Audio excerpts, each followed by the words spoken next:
এই ছুটিতে বাইরে যাবেন? বেশ, তাহলে সঙ্গে নিন একটি শিষ্ট লেজ বিশিষ্ট তাগড়া জোয়ান খুব বলবান ক্ষুধায় কাতর প্যাঙ্গোলিন। এই উপদেশ দিচ্ছি কেন, শুনুন তবে রায় মশাই। হোটেলগুলো ধুলো ভর্তি, তার ফলে কি কাণ্ড ঘটে সেইটে খুলে বলতে চাই। বিছানা, বালিশ, তোশক, চাদর, টেবিল, চেয়ার ঘরের কোণ, যেখানেই যান চক্ষু ফেরান, দেখতে পাবেন ষাঁড় বেঁধে লাল পিঁপড়ে ঘুরছে সারাক্ষণ। পিঁপড়েগুলো দখল করে ছুটির তাবৎ ভাবনাকে।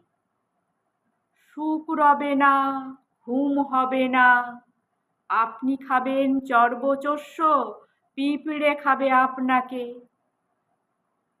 প্যাঙ্গোলিনকে দেখা মাত্রই পিঁপড়ে কিন্তু পালিয়ে যায়।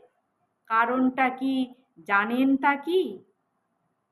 প্যাঙ্গোলিন যে জিভ বাড়িয়ে সড়াক করে পিঁপড়ে খায়। তাই বলি যে বাইরে গেলে প্যাঙ্গোলিনও সঙ্গে যাক।